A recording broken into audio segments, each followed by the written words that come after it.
What's up, everyone? Welcome back to the channel. Today we're going to be talking about more weekly movie news, where I talk about all the new movie news that just came out in the past week. Make sure you leave a like though before we start, helps out a lot. But first up on our plate, we have Scream news. Scream 7 is set to begin filming early next year, and the film will take place in New York once again. This is very exciting news for me because I love the New York setting of Scream 6. Scream 6 just felt like such a new approach to Scream, even though we just had one the year before. It was probably because it was in New York. New York felt so good for that kind of franchise. The kind of set pieces that they were able to do with the apartment buildings and then the train sequence. The train sequence is one of my favorites of that movie, so I loved it. I love that they're doing it again. There's no need to switch it up if it works so well for the last one, and I think it did work well. I think a lot of people liked it, but we don't know. Will this actually begin filming early next year? We'll have to see. It depends how long the studios make the strike go for, or even longer. They just need to strike a deal. They need to be fair with the actors. They need to give them some money, give them what they want, because the strikes are going on too long. But Scream 7 is supposed to begin filming early next year. Hopefully they can get it out, because if it does, then we'd probably be looking at a late 2024, early 2025 release date, which would be pretty exciting. Percy Jackson and the Olympians premieres on December 20th on Disney+. The trailer did drop for this. I'll play some of it while I'm talking. And I think the trailer looks okay. You know, Rick Riordan, the author, is behind this show. He's helping him make it because he wasn't really behind the movies too much. So I'm happy he has more insight on this show. I love the cast. Walker Scobell from the Netflix movie with Ryan Reynolds. That one I actually liked a decent bit. I cannot remember the name of it right now. Oh, it's The Adam Project. There we go. I remember it. But I like that one a decent bit. The only problem I have with this trailer is there's too much volume. The volume looks so fake. The backgrounds just look so fake. I'm tired of studios that don't know how to use the volume. It just makes everything look fake. Why can't you go film on an actual set? Why can't you just go film on a beach? I don't understand why. It just doesn't make any sense. I feel like it might make me not like the show as much, because you can see through all the fakeness, see through all the fake volume sets, the green screens. It just really turns me off of a show. I wish shows would just be more practical, because the volume's getting really old. The only person that really knows how to use the volume is Greg Fraser, because he did Batman, and that looked really well done. But yeah, I feel like this show, it might crash and burn, but I'm excited to still watch it. I hope it's not too childish. I mean, the books are childish at times. I read them when I was a child, but they can get pretty deep sometimes. And I do like the cast, so I'm very excited for that one. The creator's final runtime is reportedly 2 hours and 15 minutes.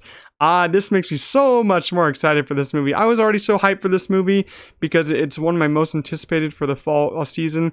And just seeing the cast, seeing the science fiction epic original story from Gareth Edwards just excites me so much. And then hearing the runtime is 2 hours and 15 minutes. That's a good runtime. It's not too long, not too short, but we'll have to figure out, and by the time I see it, is it actually a good runtime? Because some movies can feel really long, some movies can feel really short, but I think 2 hours and 15 minutes is actually a pretty good runtime, because it is an original story, like it says, so they gotta explain some stuff about where the AI is at in this world, who John David Washington is playing, the villains, the action scenes will hopefully be excellent. Hopefully there's not too much exposition, because that will be pretty bad. We got some interesting news though. Official release dates for MCU's Blu-ray releases. They're finally releasing Loki Season 1, WandaVision Season 1. They're doing Mandalorian also. And I think another one. They're finally releasing them on physical media. You can probably go pre-order these right now on 4K Blu-ray. I think there's some steelbooks up at Best Buy. But this is actually very exciting that they're finally going to release these on physical media. Because you know, some other streamers like HBO, they release House of the Dragon, Game of Thrones on physical. And so that's very exciting. Stranger Things also got some physical releases when it first came out. But I'm very excited that the MCU is finally doing this. Disney is finally doing it, because some people like the physical editions. I'm a big physical media collector. You might be able to see in the background. I have a lot of physical media stuff right there, and I do like collecting all of it. Might pick these up, but I think it's just very exciting for people to actually finally get stuff like that. Dave Bautista and Jason Momoa will star in The Wrecking Crew, a new buddy action movie from the Blue Beetle director. This one isn't a lot of news, but I just want to put it into, talk about it for a little bit, because Blue Beetle director is getting some more work, which I'm happy about, because I thought Blue Beetle was decent fun. It's not really like an amazing movie, but I thought it was pretty fun, and I'm actually excited for this one. This is a pretty cool cast. You got two awesome guys. Jason Momoa, I'm not as big as a fan of as of now, because Aquaman I don't really care about. But Dave Bautista, I love how he's on the rise right now. Knock at the Cabin, really good movie. I actually thought it was great. I think it was one of M. Night's best so far. So I'm very excited to see that one, but it's okay. We're not going to get a lot of news from that one. Zack Snyder reveals they're making a Rebel Moon game set after the first 2 movies. This is actually pretty cool news. You don't really get this kind of news too much.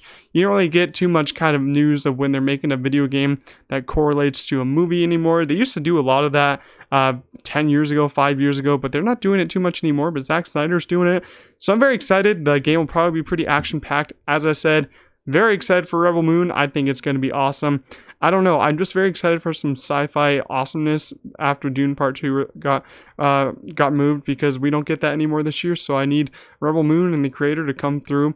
Barbie is releasing in IMAX theaters for 1 week only, starting September 22nd. From when I'm posting this, that'll be about 2 weeks, so you have time to get your tickets. It will include new post-credit footage. I don't know what the post-credit footage is, if it's an actual scene, if it's a gag reel, but I'm probably still going to go watch it in IMAX, because it'll be cool to see it in IMAX, and I'm Just Ken will be awesome to experience in IMAX again. So Barbie is just going to keep making more and more money. It'll probably end with about 1.4 billion, 1.45. I'll be really, really surprised if it gets to 1.5 billion, but it's still dominating, and I think the IMAX screens are going to sell out for that one. I'm very excited. Baz Luhrmann is reportedly Disney's top choice to direct the live-action Tangled film. Florence Pugh is the top choice for Rapunzel. I think both of these are pretty good. Florence Pugh is going to be an excellent choice for Rapunzel if she doesn't end up getting cast, because, come on, she looks kind of like that with her long hair when she has it. And Baz Luhrmann, I know a lot of people hate Baz Luhrmann, but I really did love Elvis. I loved the way he made it, loved the way it was directed. Sometimes editing can be too much, but I loved how it was in Elvis. And I'm actually very excited for a live-action Tangled film. Hopefully it all works out. They can't really get work on it until the strikes are over. But as I said, yeah, I'm excited for it. I think Baz Luhrmann's a great filmmaker. Florence Pugh, a great actress, man. She is so amazing in everything that she does. And I think if she was Rapunzel, this movie's going to make bank at the box office. So we're just going to have to see if this one keeps coming out, if they're going to keep making it. But with these choices, I'm very excited for this one. Elemental 2 is rumored to be in the works. I'm very excited for this news. This has got me really hyped, because I was a big fan of Elemental. The first one, I actually guess you could just call it Elemental. But yeah, I was a big fan of it. Saw it when it first came out in theaters. And I was like one of the first ones really praising that one on my channel. A lot of people went to go see it this summer, though. It's almost crossed like 500 million worldwide. Such a big achievement for that film. Started out so low, but it's risen to the top now. Very happy for that film. It's a wonderfully made film. I love the romance story of it. Pixar's first true like kind of romance film. I think it really hit all the marks in my opinion. The animation is gorgeous. Love the direction. The writing was pretty well done. Love their characters. The final ending scene was very great, and I'm very excited. Hopefully Elemental 2 does end up happening. It's just rumored so far, but I think they could get some cool stories out of there, and I love Wade and Ember's relationship. I think it all works out there. Arcane Season 2 is officially releasing in 2024. We do have some more news about this. It's probably not going to release until the last quarter of 2024, so probably not until winter. So that's kind of disappointing, but at least we get it in like a year from now, so I'm hyped for this. And yeah, if you haven't seen Arcane yet, you gotta get on it. It's one of the best shows of all time. It's my favorite animated show of all time. I love the characters. Animation is literally insane. The fight scenes are crazy. The writing is out of this world. It's literally a remarkable show. One of the few 10 out of 10 shows that I have seen, and I really cannot wait. As I said, go watch it if you haven't. For our last piece of news for today, we got Netflix's Avatar: The Last Airbender is rumored to release in February 2024. So yeah, not too far away, but yeah, as I said, I'm still kind of worried for this show. Seeing these first few pictures the last couple months do have me like kind of less worried. But come on, it's Avatar: The Last Airbender. That's another 10 out of 10 animated show for me. And if you mess this up again, that would be just horrendous, because M. Night already messed it up horribly. One of the worst movies I think I've ever seen. It's just a terrible movie. So Netflix, hopefully they get good with this one, because they just had One Piece come out, the live action One Piece, which was fantastic. I love that show. I can't believe they did so well with that one. So hopefully this one comes out and it's another home run for them. Hopefully they get all the story done. I think this is just book 1. They're doing book 1 of season 1. Maybe they'll do the other books if this works out. I'm just worried because, Aang in live action, I think just looks so weird, especially in this picture with the arrow. I don't know. I just don't think it works in live action for me. But I'm really hoping that it works out. I'm really hoping that's good, but there's a lot of Avatar fans that you don't want to piss off, including me. We might as well go over this one more time. I did release a video talking about the fall festival films, but I'll talk about it a little bit here. We just had Telluride happen, and also Venice, I think, just happened. So some movies that you should be looking out for coming out this fall and winter will be Poor Things, Emma Stone, Yorgos Lanthimos. It's like a science fiction kind of like comedy film. And that one has got 100% so far. Rust and 100%. The Holdovers with Paul Giamatti, 100%. The Bike Riders, I think it dropped to a 90%, but still pretty good.